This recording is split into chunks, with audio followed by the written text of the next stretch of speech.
Hey there, I'm here to tell you about the Maine Housing Grant. It is a partnership between Maine Housing Authority and Southern Maine Community College to provide financial assistance to our students who are experiencing housing insecurity. The whole goal behind the program is to help our students maintain housing stability throughout their tenure as students, because we recognize that finances are one of the #1 things that get in the way from people completing degrees and maintaining consistent housing. So there's a lot of different circumstances that might make somebody eligible for this program. #1 is housing priority, at least in the dorms, is provided to people who are 24 years and younger. That has to do with the age at which people are otherwise considered independent on the FAFSA. And then there is a huge variety of circumstances that might render someone homeless in the eyes of the Department of Education. So some of those examples include having stayed in a shelter in the last 12 months. So that would include the Homeless Service Center in Portland or the Preble Street Teen Shelter.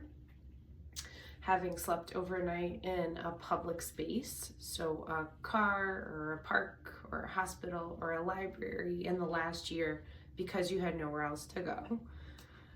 Staying in an RV, campsite, hotel, or motel, again, because you had nowhere else to go.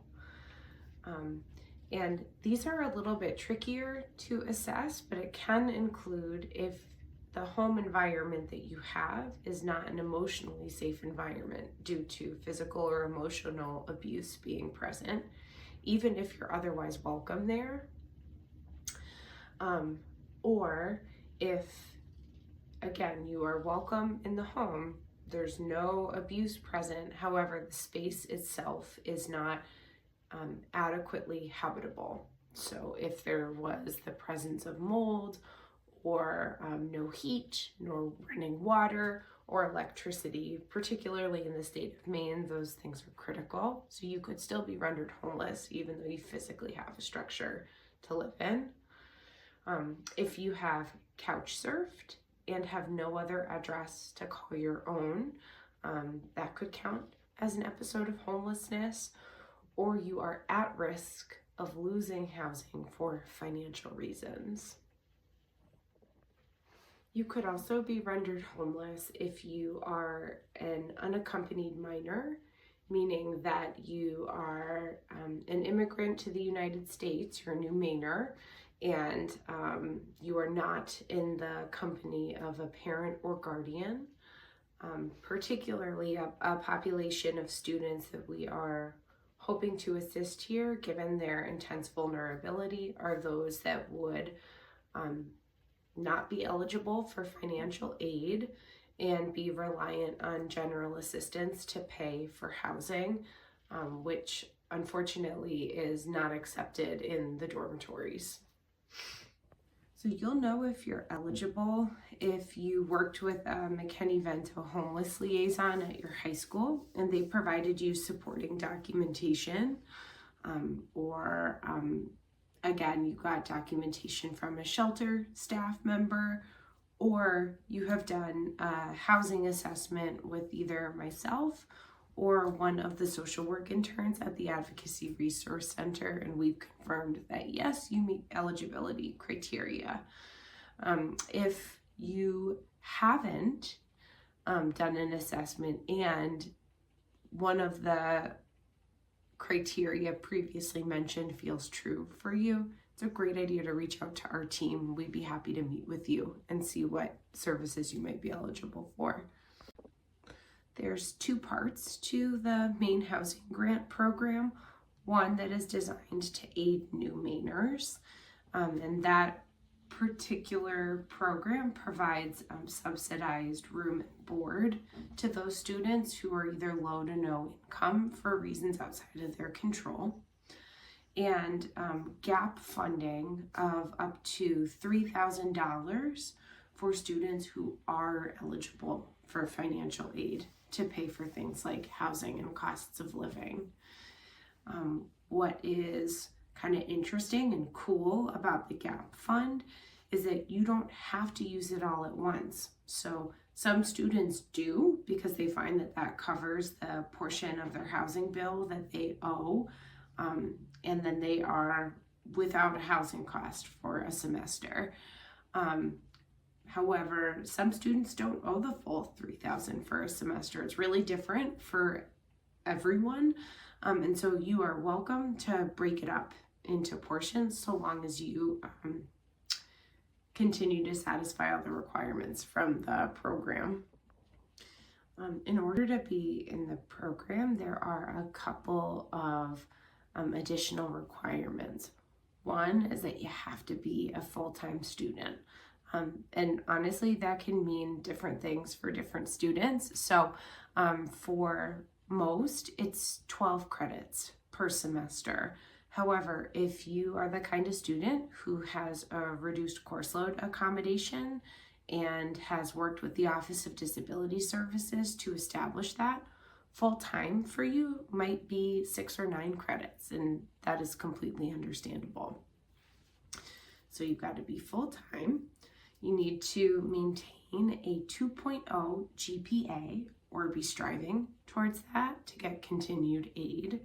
And that's because we're investing really substantially in you. And thirdly, and we'll talk more about this, you need to engage with SMCC faculty and staff 2 times per month and document what you work on. There's a contact log that you'll receive if you decide to participate, and this allows you to revisit like what the purpose of this part of the program is and keep track of the work you're doing with people. So in full disclosure, this added responsibility is not to torture you. We are trying to trick you into being successful while you're here. There's a massive body of research that supports the idea that when you are more engaged with faculty and staff and student organizations at your college, you perform better. And so we wouldn't recommend this if we didn't actually believe this to be true. As you're going along and doing this work with faculty and staff, we just ask that you document it in this contact log. This is not overly complicated. All you need is a sentence or 2 about who you met with and what you worked on, and an estimation about, okay, well, what was the date when we met? I've also included a sample here, just in case you're wondering if you're on the right track or feel stuck about who you can meet with. It's the 3rd page in the contact log packet that you get, and it's also included here. This is not a huge lift in terms of the work that you need to produce, just a sentence or 2. What did you do? Register for classes, apply for housing, go to the Learning Commons to get a tutoring support session with one of the folks there, and so on. From what you've heard, if this is feeling like a good fit for you, the steps involved are to apply. Once we get your application, we'll consult with financial aid to figure out if there would be any negative impact to your financial aid by receiving this kind of financial assistance. 3 is you'll be sent a contact log so that you can get started in tracking and monitoring your interactions with faculty and staff. 4 is you are issued financial assistance, either towards your student bill or issued as a check in some cases. And then 5 is you just engage regularly with SMCC faculty and staff and document it. Anytime you're going forward with financial assistance, it's good to proceed with caution. So that's why I consult with the director of financial aid. He will take a look at your specific student account and share any concerns that he has about if or how this will impact you. If there is a negative impact, I will come to you and we can talk through what you might like to do. Perhaps there's another semester that this could be a better fit for you for, and so on. And additionally, it's also good to know that when it's tax season time, as with any scholarship you receive, you might receive a 1098T in your taxes.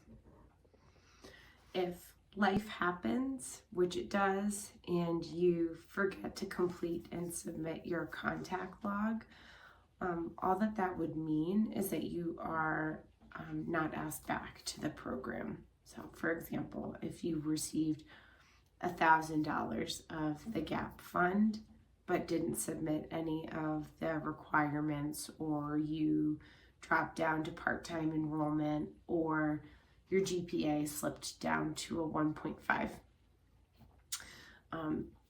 we would not reinvest GAP funding in the future. Or similarly, if you are receiving the new Mainer fund, if you failed to do any of those previously stated items, you just would not receive the subsidy for your on-campus room and board. Since this is a grant, even if that were the case, you won't be required to pay the money back. If you're interested in applying, there's an application and agreement form available to you right here. There's a hyperlink and a QR code. It's easy, and it's also non-binding, so you can apply, and if something changes about your situation and you no longer want to pursue this, totally fine. Just be in contact with me. Here's a reminder of what will happen next once you submit an application. Depending on the amount requested, I'll contact financial aid, verify that there's no negative impacts.